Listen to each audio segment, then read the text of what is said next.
Hello everyone, welcome to Outside Food and Drink. I'm Jean. I'm Victoria.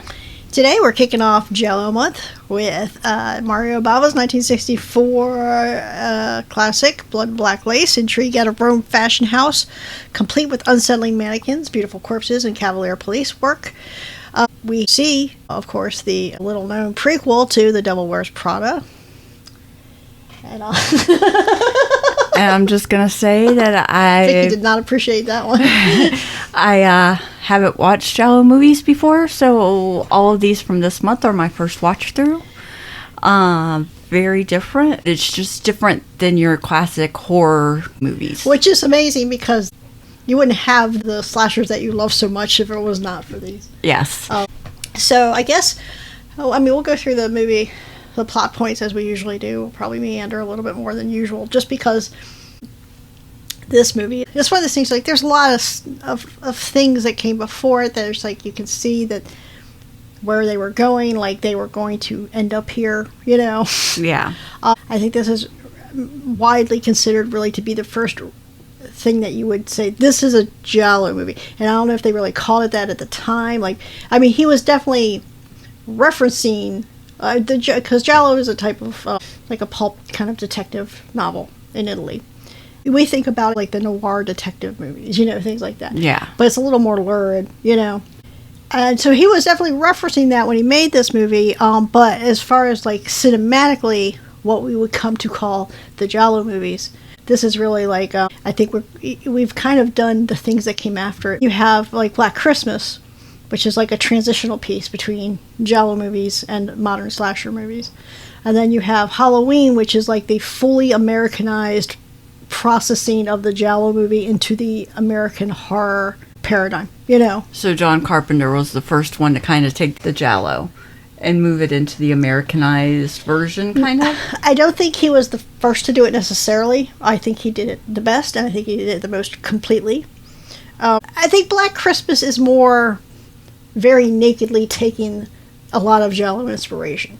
Yes. Like, I would say it's Black Christmas is a Canadian movie, but let's say for our purposes, like the Canadian American access, because there was a lot of, there still is, but especially during that time, there's a lot of dialogue between American and Canadian horror movies, you know. So if you want to say like maybe Black Christmas was like a Canadian American horror taking that Giallo aesthetic. And then Halloween was taking it, and not just taking the aesthetic and using it to tell a very uniquely American type story, but actually making it into a very American thing. The American slasher. Yes. Halloween, at its heart, is a uniquely American story. It's taking part in a Midwestern small town. Yes. In a matter of 15 years, you come from this movie, which is taking in a high fashion house in Rome, you know, and these brilliant colors and all these beautiful women and all this, and then you turn that around, and 15 years later, what that's evolved into is this kind of dark minimalist movie about babysitters being murdered in the Midwest. Yeah. You know, but you see, when you look at Halloween, you can follow the line directly from this to Black Christmas to Halloween. Yeah. You can see the killer in this movie. I mean, you see, oh yes, I definitely see how that ended up being Michael Myers in 15 years. You know? Yeah, definitely. So we talk about the Giallo movies, and of course, Dario Argento. I don't know if he's everybody's favorite. I think Dario Argento because he has such a wide reach, because he did a lot of work in the Giallos, but then he expanded that into a wider horror, like a lot of, like Fulci did, you know, but other directors, prominent Giallo directors did as well, but not quite as thoroughly as Argento did, you know. Yes. And you see here in this opening scene of this movie, this is the opening of Suspiria. Oh, yeah. Like, it totally hit me that way. So you get this courtyard in front of this fashion house, the Christian fashion house, and there's red everywhere on this movie. You got all the telltale signs of the Giallo are here. It's like all this red, this color saturation, these black gloves, and all this stuff, you know. But so you have this red sign flapping in the wind, and we're not raining. Like, it's Suspiria, the opening scene, it's raining. Well, no, you're not the airport scene, but when she pulls up to the dance academy. Yeah. So that's the scene here. It's very windy. They've got this fancy fountain in front of the fashion house that's going crazy in the wind. You have people exchanging words frantically. You have a strange manservant coming out to fix the sign. Always the strange manservant. Another strange manservant, which we see throughout many Giallo movies. And then you have a woman getting out of a cab. 10 years from now, it'll be Susie Bannion hopping out of that cab. You know? And she gets out of the cab, and she doesn't even make it to the fucking house. She gets murdered. Yeah. But it's like, so Vicky, who has never seen another Giallo, she sees this immediately. She's like, oh, yeah, Suspiria. This is the opening of Suspiria. Yes. Yeah. I totally thought that. I mean, I liked it. It was a good opening, but it was just, it totally took me back to Suspiria when we watched that. Yeah. So, I mean, I was like, okay, so this is how it's going to be. This is how it's going to be. Of course, it doesn't quite jump into the deep end quite as quickly as No, it Suspiria. did not. It did not jump in that quick. We meet Frank and Nicole, and the woman that gets murdered is Isabella, and she is pivotal to this whole plot going forward. Again, like Suspiria, where the person that gets murdered very early ends up being the key to everything. Yes. Marco, who's the manservant. I mean, that's not his job, is not to be a manservant. But that's kind of how they treat him. That's kind of how that's Yeah. kind of how he acts. I mean, Yeah. he's like a dress designer or whatever, but He looks like a butler. he's very squirrely. Everybody in this movie's on drugs. It's very funny, but he's specifically, I don't know if he's not on Lose, man. Maybe like Yellow Jackets. I don't know. Whatever drugs people did back then. And he's popping these pills, and he keeps grabbing. He's like always fucking with his tie and stuff. Yeah. I did want to talk about, though, before we kind of get further into the plot, I did want to talk about this opening with Isabella. She gets out of this cab. So this is my favorite thing about the Giallo movies. Now, I know everybody else likes these wild and improbable, complicated, bizarre murder scenes, and those are cool too. I like the set pieces. I like that they're just luxuriating in the shots. And Isabella steps out of this cab. She's got this red raincoat on. And when we get inside the fashion house, she's fucking freaky red mannequins. But she's got this amazing red raincoat on. And she's walking through. It's the same thing as Suspiria. I mean, in Suspiria, she was like walking through like the Black Forest or whatever. And the forest was backlit so you could see her really well. But here she's like, it's also in a forest, but like the way they have it, it's like a tunnel of trees, and it's backlit with this amazing light, and she's kind of just walking through this tunnel. It's really cool. Yeah, it is. And then when they kill her, she does have the impossible red streaks in her. Yes. So I just want to note that, because like every time I watch a movie like this, I'm like always like, it just gets you, it drops you right in with just the phantasm of colors everywhere. Yes. You know? So, okay. Let's go inside this fashion house here. Which is, the mannequins in this place are crazy. Yes. There's mannequins, these crazy mannequins. So, there's a lot of red in here, too. There's red curtains, there's red carpet, there's a couple of these particular red mannequins. They're just like normal mannequins, but they're red. They're like... Yes. And they have like the jet black wigs. They have a couple other, like a lot of the mannequins are really cool because they're like these wire mannequins or like wicker or whatever. They're really One of cool. them was purple. Yeah. It's a whole look. I think it's the thing with Giallo movies. I think they appeal to different people for different reasons. Like I said, there's some people that are just like, the murders are cool. They're these highly sexualized murders, which are like, honestly, I think if you're going to talk about the connection between the Giallo movies and the American slasher movies as they come to be ultimately known, or the way they ultimately express themselves, especially in the 80s. You always have these highly sexualized killings, like, or we see Isabella when she gets murdered, and we're like, she's just boobs hanging out, and there's her legs and everything, you know. Yes. But, you know, they do that in the American movies too, but with the American twist of, we're sexualizing the person, if it's a woman, and most of the victims tend to be women. And the guys usually get dispatched pretty unceremoniously. The women, they get chased and they scream, and then we got to see their boobs. So American horror movies take a lot of that from the Giallo movies, but with the American twist being, these women are usually, at least especially in the 80s, which was the height of slasher movies in America, they are always being punished for having sex. Yes. If you're not a virgin, you're dead. Yes. And I that is an interesting evolution from the sexualization of the murders in the Giallo movies into the Americanized version of the sexualization, which is just strictly punishment. Yes. It's what it is. As I said, it's a very particularly American trait. This country was largely founded, many of the early colonizers were Puritans. Puritans who did not have the most open... on the surface, they did not have the most open views about sex, but if you read like a lot of their journals and other historical accounts, they were getting their freak on. They were having orgies? They were doing some wild stuff. Call themselves so Puritans, pure, huh? Puritans, okay. They were dirty tins.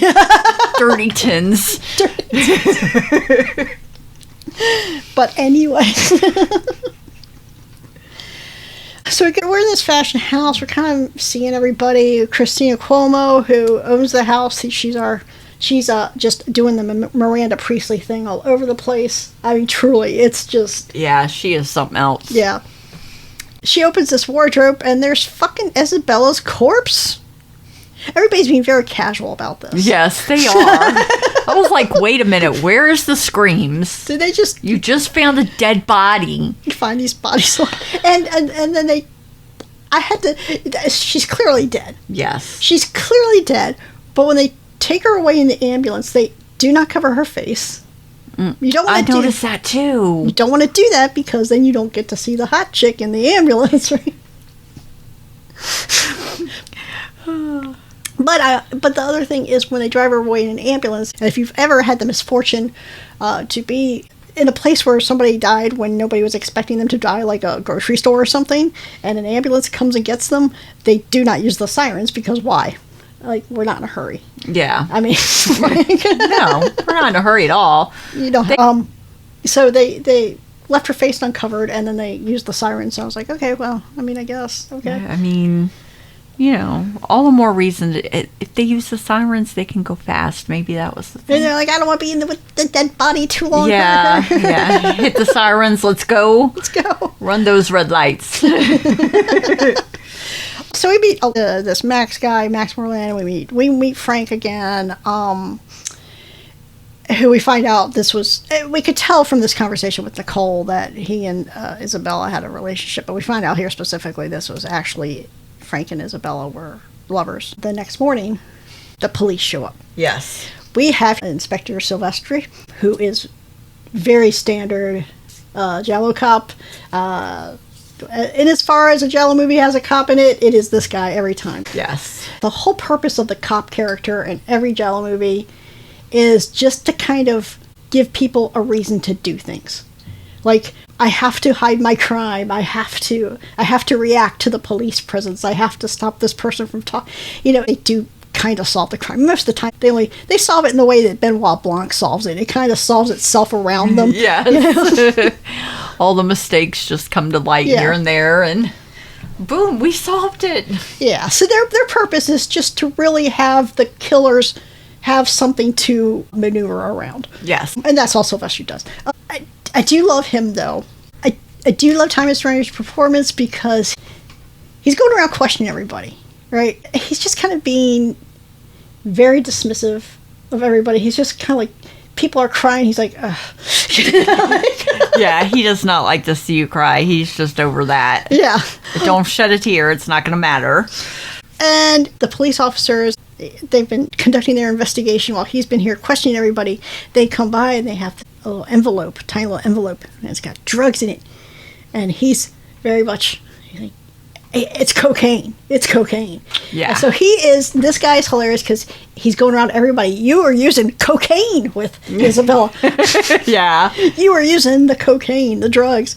I mean, eventually he's like, okay, it's not just people on drugs, it's sex maniacs, you know. Oh. Like, sex maniacs. Is that about the time that cocaine was just coming out, maybe? The cocaine, girl, they were putting do you know why Coca-Cola is called Coca-Cola? Because it has cocaine in it. It literally had cocaine in it like 100 years ago. Yes. No, cocaine was not new. Cocaine, okay. but you know, this was still in the 60s. We hadn't gotten to the 70s yet, so it wasn't like everybody's doing the cocaine. It was still like vaguely looked down upon. You would definitely much rather be doing whatever Marco was doing. Popping the little pills. Popping the little pills. Okay, so anyway, Christina, we do find out here while they're doing all these interviews that Christina, her husband had died in a car accident. She's been kind of a bitch since then, I guess. She wasn't always like that. But while this is all going on, Isabella's getting murdered. They're investigating this. They were getting ready for a fashion show before they opened the wardrobe. But here's the thing. The show must go on. Yeah, I thought that was crazy. You could delay it a day. You just found a dead body. You need a new model now. Well, and that's the other. Nobody wants to wear Isabella's dress. They're like, they're like, it's jinxed. It's got the hex on it. I mean, it's not like she was wearing it when she got murdered. Well, no, but they all think, that dress has got something to do with it, girl. Yeah, so nobody wants to wear the dress, but they're finally get somebody into it, and they're like, well, I need a brooch to go with the dress, and they're looking around with this brooch. We find Isabella has this little red diary. Doom, doom, doom. It's out there in the open. Yes. Like, we're going to bring it to the police. Yeah. Like, just call the police right now. They ain't going to take it to no police. Nobody's taking it to I didn't believe that. And it's great. I love this sequence. This diary, this journal is sitting out there, and everybody's looking at it, and they just show, this is the technique that I like. I really appreciate this technique. I did too. They just show everybody, each individual person looking at it. Like, just whoosh, what's going on? Whoosh, whoosh. And then next thing you know, this wardrobe goes trundling by, the fucking diary's gone. Yep. Who took it? Well, we just saw 20 people looking at it. Yeah. So we never know. We will know. We do know. We don't know right now. We don't know right now. Okay. So, Nicole, right? She's calling Frank about this diary. She's like, look, Isabella had a diary. Surely it's got some shit in there that's going to concern us. Surely it does. And everybody knows about it now. And I don't know what to do. First, Frank's going to come over. Then he's like, no, I don't feel good. You got to come over. I'm like, okay. So weird. It's weird. She's like, I can't leave in the middle of the show. And he's like, you're going to have to. She's like, oh, okay. So she goes to Peggy. And so Peggy's going to lend Nicole her car. She gets busted getting the keys out. And the purse, everybody's like, there's the purse is gone. What's going on? And so anyway, but Nicole makes it over to Frank's. Yes. Let's talk about a seminal scene here. She gets to Frank's. It's a very weird setup. Yeah, the house was crazy. The house was crazy. There's a random suit of armor there for no reason. It was really big and a lot of turns. Yeah. There's a lot of turns. And, yeah. But, okay, so you get this, Nicole's in there by herself. You get this hand that reaches in, this black gloved hand. All right. We see the killer. It's like a trench coat, black gloves, a stocking, it's just a full face mask. I mean, there's no eye slits or anything. Nothing. It's just covering his face. It's really weird and very different from the Americanized horror. Kind of. So, think about, because another thing they do here, there's a couple things they do here. So we'll start with just the killer's appearance first. So that black glove thing, that's just standard issue. Yes. But actual facelessness. Think of two of our big, well-known killers here. We have Michael Myers and Jason Voorhees. Others too, we talked about in February, we talked about the movie Valentine, Yeah. But Voorhees and Myers in particular, because they're closer in time, they're more direct descendants of this movie. Michael Myers in particular. I mean, obviously everybody knows it's a William Shatner mask, but they sprayed it white. I mean, the whole point of the Michael Myers mask was to make it just completely blank and expressionless, because that was the whole point of Michael Myers. Was that he's just a nothingness that kills. It's just a blank. Now, this movie doesn't go that far, but with Michael Myers, it's not really about him as a person. Yeah. I say this movie doesn't go that far, and it doesn't go that far in the same terms, but we're going to kind of get there in a different way. But it's laying the groundwork here, this idea of an anonymous killer. Yeah. I mean, even Jason Voorhees, he's got the hockey mask, which it could be theoretically, in the first one, it could be anybody behind a fucking hockey mask. You know? But it's the idea, again, that it's not really about what's behind the mask. It's what the whole picture represents. Yeah. So you got that, but then, they're doing these other things that we will see. In Halloween, for example, the use of the light and then the negative space to a lesser extent than Halloween does it, but they still use the light and the shadow to kind of hide the killer from everybody. Yep. I mean, it's kind of all here. You see all the building blocks here. Where he's chasing her through the house and just shit's falling everywhere. Yeah. And I do find it interesting, though. I think we had talked about this right after we watched it. How modern movies, since this movie, you're used to, during these, high tension sequences in a horror movie, the music ramps up and and it's just until something happens, and then it's here, it's no, it's everything stopped. Yeah. There's music throughout everything until the kill scenes. And I was just like, this is ass backwards. But I like that. Yeah. I like that because that's there's nothing. I mean, this was what we were building to. Now we're here. We don't need to keep building you up, This is it. This is the payoff. And again, we got to rip her top off before we kill her. Gotta see those boobies. There's this claw in the suit of armor. He takes that off and I guess he gets her in the face. It's so weird the way it looks terrible either way. It does. And he drags Painful. her. Yeah. Well, then he gets out. He scrambles out and he hops into her car. And there's the horns going off, and he fiddle faddles in the glove compartment, and he takes off. And that will be an interesting point later on. And there's a gas station or mechanic shop right there, and the attendant there sees it, and he's just looking I don't know, man. Who are you? Turn off your horn. I've seen some shit, man. So poor Peggy, who's like, hey, where's my car? Told you to come back. She goes home. Marco accompanies her, and he's acting very squirrely, keeps touching his throat, very off-putting, and he's I love you, lady. Yeah. I'm in love with you. Take me. It's embarrassing. Yeah, it is. I feel bad for him. Yeah. Okay, so Nicole and Peggy are roommates. Obviously, Nicole's not there. But Clarice is there. Clarice is their creepy, weird woman servant, right? Wow. They have a manservant at the fashion house. They have a weird woman servant here. Creepy. That's why Marco had to leave. He's like, there's too many weird things. It was creepy. Yeah. How rude of Marco, though. He goes to her purse. I know. And she's like, what the fuck? He's like, I'm looking for cigarettes. I'm like, I'll give you one. Excuse me. So Inspector Sylvester calls, and he's like, hey, I got Peggy's car. I'm on my way over.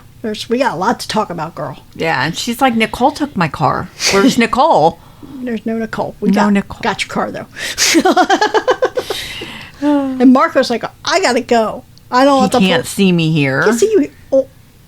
Why not? Why not, sketchy man? He leaves.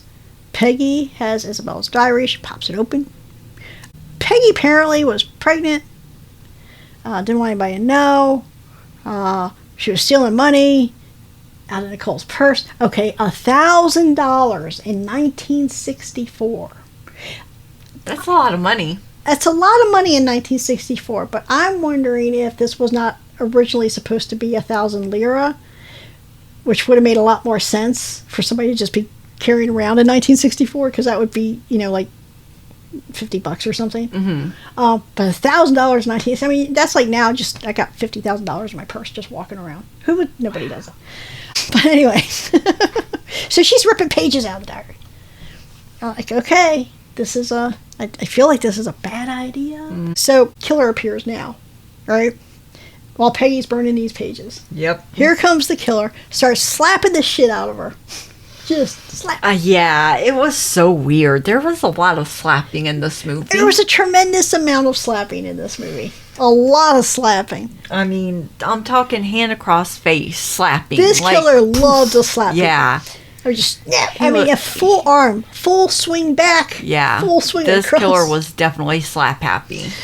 So slapping her, but then all of a sudden you hear the sirens, and you would think, say, oh, that's my cue to get the fuck out. Which he does, but he takes Peggy with him. I mean, it's ridiculous and impossible. Okay, Peggy, she's not a big, but she's not small, and this was not a big dude. The killer's not like some huge dude. No, he's not. That's what surprised me. Yeah, so this was, and Peggy at this point's dead weight because she's knocked out. Yeah. This is a lot of work, but he gets her. Throws her over his shoulder up one flight of stairs and then puts her down, turns her around, and drags her up the next. I'm like, what are you doing, dude? Really? Just keep going the way you had her. It was fine. I mean, he's probably feeling it in his lower back. He's like, well, maybe he should have rethunk it before he started. He should have. I mean, he should have just let her go, but, well, that didn't happen. We'll find out. He could not. So the cops get there, and they're like, well, I just literally just talked to her. Where the fuck did she go? Yep. Okay. So he finds. Okay, we go to Frank. He finds Nicole. Okay. Dum, dum, dum. He goes over. We have this other couple, and it's the Marquis Richard and his lady, right? And okay. Frank has found Nicole's body. Yes. He does not go to the police. No. He goes over to the Marquis' house. Yes. And he's like, hey, I know that you owed Isabella money. Because apparently she's keeping $100,000 in that purse at all times to do things. Okay. So I know you owed Isabella money. Yes. So here's my proposition. I'm going to get blamed because her body's at my house. Okay? So what we're going to do is be each other's alibi. And then I won't tell anybody that you had a motive to kill her. If you tell them that I was here, I could not have possibly killed her. We're just like, oh, okay, fine, yeah. I mean, he can't not say yes to that. I mean, you could just call the police and be like, hey, he just did this. He's blackmailing me. He's blackmailing me because there's a body in his house. But in the meantime, Peggy is in this weird dungeon.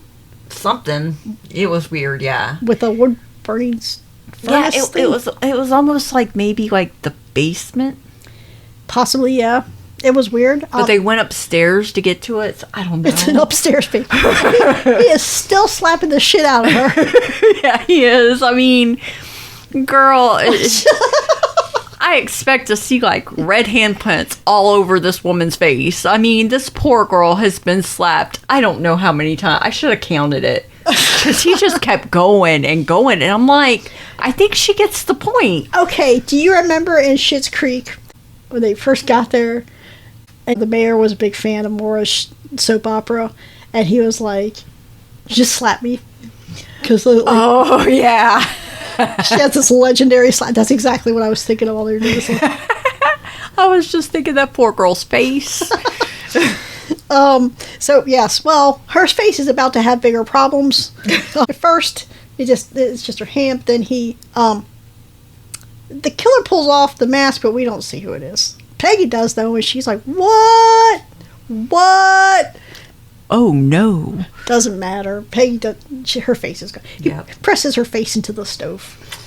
So yeah, poor Peggy. She's a goner. Poor Peggy. Slapping the shit out of her, and then be like, "Eh." I know. Like, how rude. Very rude. He was after like making sure he just figured that face in one way or another. Yeah, no, that's what it was. Yeah. Yeah. It was taking that away from her. But anyway, so Frank and Inspector Sylvester are meeting up over Nicole's dead body. And he's did you take drugs with her too? I know, it's so funny every time he starts that. And I don't know what it was about the way they kept saying Inspector, but it kept, like, every time they did it in my head, it went, Inspector Gadget. Yeah. I had to get that out. Yeah.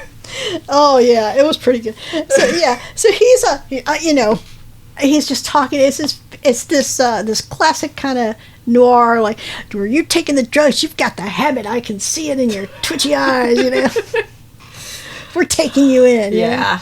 The gas attendants, like, there's this testimony here about this burglar alarm.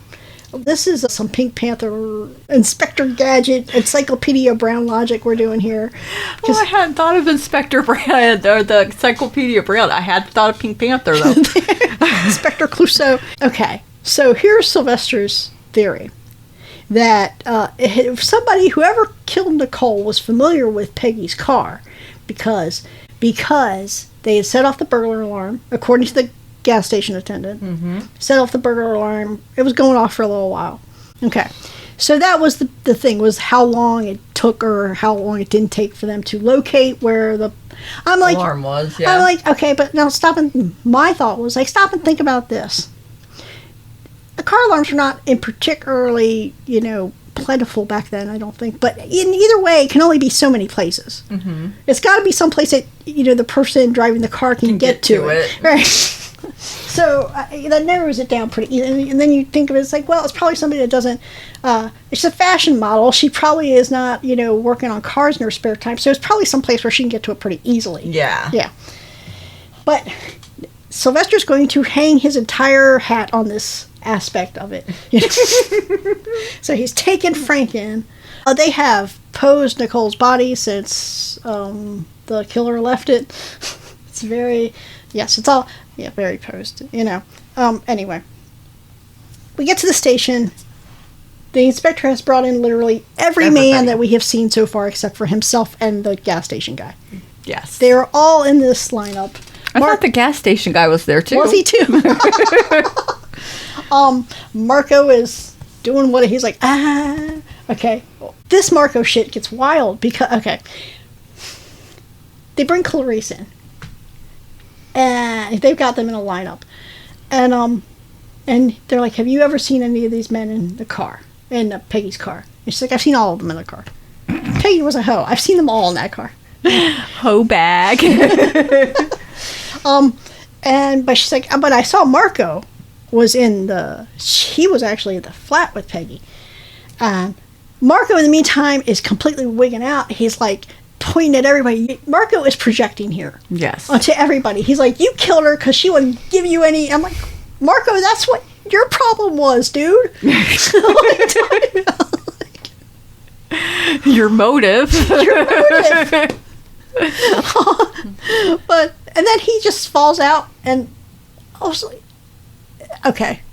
he's having an they say he's having an epileptic seizure, and Sylvester, he's like, does anybody know that Marco was epileptic? I'm like, nobody knows. And I'm going to say this, I don't know why we made couldn't we just say he was having an overdose or something? I mean, anything. Heart attack even, because he kept, I don't know why epileptic came up. I don't either. It was so weird. I don't know. Maybe it was that supposed to explain his behavior? Because I think they had already established that he had a pill problem. Well, at first, when I saw him taking the pills and he kept hitting his chest, I thought maybe he had some kind of a heart condition. That was possible, too. But no, it was epilepsy. Okay. We're just going to go with what the movie said. I was going to, I guess. I'm just... We're not sure, so, This is a very much like... I'm going to take the movie's word for it, because... it's fine. Look... It's not going to make a point whether he had a heart attack or an epileptic fit. It does not matter. It doesn't matter. These are broad strokes of a plot. We need somebody at the police station to do something wild, so Marco's going to have an epileptic fit. I mean, that's really what it is. They just need something to happen, make it vaguely believable. That's it. That's all it is. I think it's interesting how they can get away with this nowadays, man. If you do not have citations and footnotes and everything for every little thing that happens in your procedural movie, they're like, no, I can't believe it. That's not how DNA works. Yeah. But that's these movies. This is not what this movie is doing. So Marco has fallen out. All the other men are under arrest. Every one of them. Back at the fashion house, Greta is there. I love this scene. The fashion house is kind of, all the lights are down. They have this beautiful circular seat, and they're just kind of, all these beautiful women just kind of lounging there looking unbothered, Like, we're together. Nobody's coming for us. Well, and that's the bone of contention here, because Christy's like, none of this is my problem. You gotta get the fuck out, right? You'll be fine. We get another, Christina's there alone, kind of walking through the fashion house. Again, we come back in mind of Suspiria, where we get these shadows in the hallway and these blowing curtains everywhere, and it's really pretty. It's beautiful, yeah. You get that sense of solitude, not solitude in a good way either, but like the sense of isolation there. Yeah. You know, it's great. All of it, the whole composition of the shot, everything, it's great. But anyway, Greta gets out there, up to the house, and because the Marquis in jail, right? So she's alone. Well, they got a butler. Another manservant. The most normal guy in the whole movie. Can we get a manservant? Not if they're like these guys. Yeah. I don't want anybody creepy. Just somebody to cook and clean. Make my tea. That would be great. Okay. So Greta. Okay. We got this great red coat on this butler. Greta's beautiful blue little bug here. She pops up in the trunk. Why? Peggy's body is in the trunk. I was like, the fuck? When did that happen? I was shocked. Why is this happening? Yeah, and I mean, she walked into the house and then she walked back out and popped the trunk like she knew the body was there. Okay, that was my problem with this, because she was very nonchalant. She was like, oh, okay. Okay. And she didn't even scream. She didn't scream. She gets the body out of the trunk. She brings it into the house and hides it under the stairs. Weird. Okay. So Frank didn't want to call them about Nicole because, like, well, I have a motive, so let's get an alibi. Okay, Greta, what's your excuse? Just call the fucking cops. I understand that you also had a reason because, your man owed her a bunch of money, but her decisions here, this is the stupid decision person. Well, everybody's making stupid decisions. Like, if you didn't look guilty before, you definitely look guilty now. Yeah. Because you drug her body into your house and you hid it under the stairs. Yeah. And you told the butler to go get your tea. And he did. And then when he came back, you're like, one moment. I mean, who does that? I guess women hiding bodies. I guess so. But anyway, Greta gets hers. Sure does. With a pillow. Yeah. Now Greta's dead. We've got a pile of bodies. Tea's just sitting there getting cold. Inspector Sylvester is on the case, and now he's decided this is not about cocaine. This is a sex maniac. He's got a different opinion for every murder. It's all about the coke. Oh, no, he just wanted sex. Oh, maybe it's about the money. No. But, so there's footprints in the garden. Nothing ever comes with these fucking footprints in the garden. No. My favorite part, aside from his ongoing declarations of, you're on the drugs and you're a sex maniac. Oh, that's great. I love this line from Sylvester here because he's like, well, we know who didn't do this, right? It's not those 5 guys in jail. They all have an alibi, and I gave it to them. I'm like, wait a minute. You don't even know how long she's been dead for. It's not even that. It's like, he seems like, okay, wait a minute. If they have an alibi because they were in jail, none of them murdered her. Why are you disappointed that you gave them the alibi?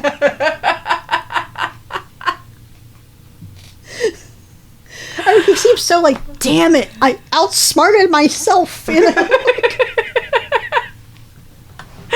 Just imagine it with a little helicopter helmet.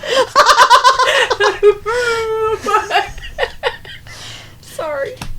That's right, Penny. What was the dog's name? Wasn't it just Rough? Me? No, it was Brain. Brain. Yeah. I watched that show every morning before I went to school for years. I should know that dog's name was Brain. I love that show. Oh, anyway. They've got one out now that ain't nothing like the old one, yeah. Dooba-dooba-doo. So anyway, he's got to let the men go because they have an alibi. I gave them their alibi. I got to let them go now. But see, that's the whole thing that I didn't get. Is like they don't have an alibi until you have an autopsy and you know when the girls died. In any case, they just have at best case scenario, they just have an alibi for one person. Yeah. Like, you just automatically assumed you gave them but all an alibi. No. Well, the butler can attest to how long Greta was there. They know that all the guys were in jail when Greta was murdered. So that's the alibi they have. They don't have an alibi for anybody else, but yet he's going to let them all go. Could be a mistake. But now we find out, this is what I mean, like the police are not there to solve the crime. They're not there to do anything except to set parts of the plot in motion and to let the murderers do things. Yeah. Because when they let the men out, we see Max, of course, who is the co-owner of the fashion house. He has this little journal that we'd actually seen when he killed Peggy, where they were writing things down in this little journal. Yep. So Max is the killer, right? It would seem that way. He's got the journal. Yep. Right. Okay. Back at the fashion house. Tildy is truly alone, right? She's jumped on the sex maniac train. She's like, I do not like the idea of a sex maniac roaming around. In the meantime, okay, so Christina, all right, so we know Max and Christina. We find Christina's been in on it. She burns all Peggy's clothes. She killed Greta. They were tag teaming this, right? Max killed Nicole. Yes. And Peggy. And then she killed Greta. Yep. And she got rid of all the evidence because she had murdered her husband. Her and Max together had murdered her husband, and Isabella knew, and she was blackmailing them. So to solve this problem, they killed like 20 more people. Great way to go. I mean, it's okay. It's wild. Yeah. And talking about everything they've done makes Christina very sad, but then it also makes her a little horny. Oh. Here comes the American horror movie. Well, this is like a Scream ending, like, it was us, you know? Yeah. But then Max is like, okay, lady, well, you know, this is the thing. He's got this Sylvester guy. He's obsessed with cocaine and sex maniacs. We gotta give him what he wants. All right, we gotta wrap this thing up for him. And she's like, oh, I've done a lot tonight. And he's like, there's no point in you even existing if you do not go take care of this. Like, go take care of it. So this means taking care of it. We gotta make it look like a cocaine abusing sex maniac. So we gotta kill the last girl, which is Tildy. Look, doesn't make any sense, but my God, this scene with Tildy's getting ready to get to the bathtub. Christina gets her, shoves her down under the water. Okay, she's dead, right? So Tildy has these very brilliant, bright blue eyes, and we get this amazing shot of Tildy's underwater, jet black hair, bright blue eyes, just crystal clear water. Yeah. It is amazing. And then Christine's going to make it look like a suicide, so we don't see her slit her wrists. We see it's implied what she's doing by her motions. But they keep the camera on Tildy's face, and then you just see the plumes of red coming up. Yeah. It is astounding. It was a great shot. Yes. It's like just one of those shots. I don't know about you, Vicky, but I think I remember this is one of those shots where, like, you're not sure how you feel about all this. Yeah. And then you see that shot, and you're like, I get it now. Yeah. You know? Yeah. It was a great shot. Yeah. So she finishes off Tildy. Somebody's trying to get in, though. Right? And she's like, of course, she's like, shit, I'm busted, right? What's going on? So she climbs out the window, and she's like on this ledge on the second story. And it ends up that this is another, they had these windows all around the second story. It's like this incredible purple light through all of them. It's amazing. Yeah. But she's up there, and she's like, she's got no way out. So she jumps. Well, I mean, you could have waited. Now they're going to think you're the sex maniac. I mean, you were in a way. I mean, you were doing the things that they were ascribing to a sex maniac. Yeah. So, in their minds, you're going to be a sex maniac with a cocaine problem. Yep. Well, anyway, Max is like, all right, I'm gonna start snooping and opening boxes and getting money and doing stuff. He hears some strange noises, and of course Christine survived the fall because she landed in the awning. The awning broke her fall, so this again, sounds like they didn't show it, but now you can envision it, and it becomes a comedy because you just see her falling into this awning. Oops, and then it bounce out.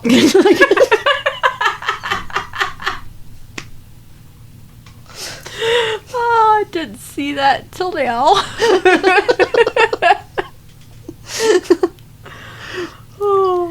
But okay, so she survived the fall. She's got like a little red spot, and her hair's like slightly disheveled. Yeah.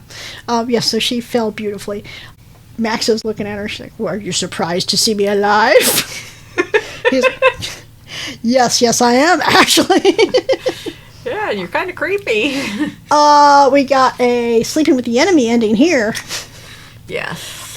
You see, all this stuff is there. So her and Max struggle, and he's got a gun, and they struggle, and the gun goes off, and you have that, when you have a struggle like that, you have that great moment where you're not sure who got shot. Then you realize it was Max that got shot, and she does the Sleeping with the Enemy thing, yeah. Hey, I just shot an intruder. Come on, old Inspector Silvestri, and I'm not even a sex maniac, and I'm killing people. Look at me. We close with this phone. This is red phone, and it doesn't make it back onto the cradle, and it's just hanging there by its little curly Q wire and swinging back and forth. Yep. And it's beautiful. It's beautiful. Yeah. David Lynch, Mulholland Drive, if that's a movie you've ever seen, that's a movie we're going to talk about eventually. Red phone is very important in Mulholland Drive. A red phone's a motif throughout several movies. But so I think a great thing about this movie, obviously, it stands alone, right? Yeah. It stands by itself. It's a beautifully shot movie. All the women are beautiful. All the settings are beautiful. The lighting is beautiful. The music is great.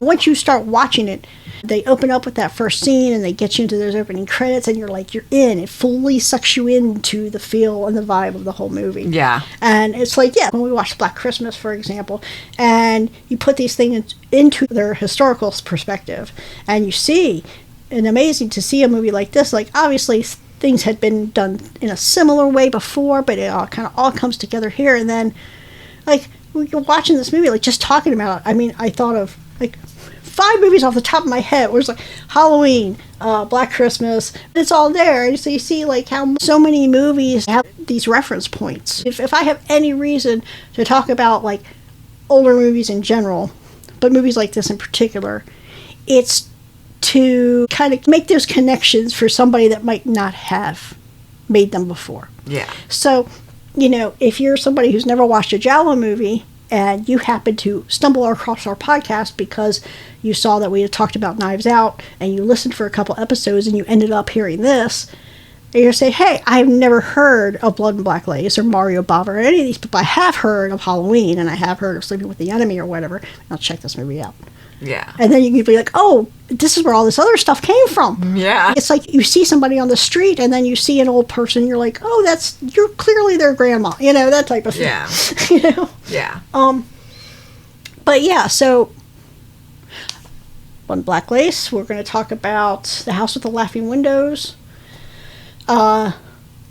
next week. No, we're talking about Lizard in a Woman's Skin next week, I think. But another one, where you're like, oh, okay. But it's very different. It's a Fulci movie. Bava has a style. This is a great example of Bava's style. I think Lizard in a Woman's Skin, Fulci has a very particular style. Lizard in a Woman's Skin is a good example of that. If you're familiar with Fulci's horror movies, you will definitely recognize that style in Lizard in a Woman's Skin, which in itself just definitely has got some horror in it. Giallo movies are a great... I think people have... Because especially you have so much crossover with like Fulci and Argento and stuff. And thematically there's crossover with horror, so I think there's always a lot of debate about, is this a Giallo movie or is it a horror movie? I mean, there's crossover, but I think you can, to me, I watch it and I can kind of feel that it's a Giallo movie versus a horror movie. Yeah. But they both have elements of each other in them. Yeah. So, I mean, obviously I love this movie. How about you, Vicky, as the first timer? Do you have anything you want to say about it? I liked it. It's different. The music got to me a little bit. We did talk about that too, because it was like they did all this music and then they'd kill and stop, and then all the music would start back up again. Yeah. So that was different. As watching this for the first time, I really liked it. I enjoyed it. We talked about a bunch of different stuff after we watched it about how I felt like it wasn't as bloody as some, but you kind of put that into perspective too. So, but I mean, I liked it. I think if you've never seen it, if you're looking for new movies to watch that you haven't seen before, I think it's a great movie to check out. I think it's a good introduction to the genre. Yeah. I think obviously it's not as, like, you know, wheels off and stuff as like the later Argento Giallos and things. but I mean, it's a good example of this is the beginnings of the genre. Like I would tell somebody, if you've never seen a slasher movie before, don't start with Terrifier. Start with Halloween or Black Christmas, because that's more... That's going to be more your route to build up from. Right. Which is where I started. So. Right. I think if you watch, you know, I think watching these, the older movies, the more seminal movies, makes everything else make sense. Yeah. You know. It was good, though. Definitely go check it out. Yes, for sure. And like I said, next week we're going to talk about Lizard in a Woman's Skin. I'm a big fan of Fulci's horror. Gates of Hell trilogy, which is also Fulci. We'll be talking about that at another point. Not this time. Not this month, though. We're just going to be doing this one Fulci movie this month. But please join us for that. I think it's going to be a lot of fun. I think Vicky's she's not seen that one either. I think she's going to have a lot of fun with that one. Yeah, the movies for this month, I've not seen them at all. And I watch them and then we do the podcast. So I'm going to be one of those you're getting the view from a first-time watcher of it. Yeah. So. And in the meantime, you know what? Check out our other podcast, Deconstructing the Dark Passenger, the podcast about all things Dexter. We have just started season 4. And also check out The Final Assessment, which is our podcast for the show Evil, where we just wrapped up season 2. When we'll be starting season 3 of that next month. Check all those out. Come back. See us next week. We'll be spending May talking about a few more Giallo movies. Then next month, we're going to be talking about Vacations from Hell, so that will be fun too. Yeah. And we will have our new schedule up on the website, and check that out. And you'll see what's in store basically for the rest of the year. And until then, follow us on socials. I would love to hear from people that are long-time fans of Giallo, or people that have perhaps never experienced Giallo before and are just getting into it. Yeah, if you're somebody like me who's never watched a Giallo movie until now. Yeah, I love to talk about this stuff with anybody that's interested, whether they know a lot or they don't know anything. I just love people that are interested in it. So follow us on our socials, all that, or drop us a line. All that information's in our show notes. And until next week. Later.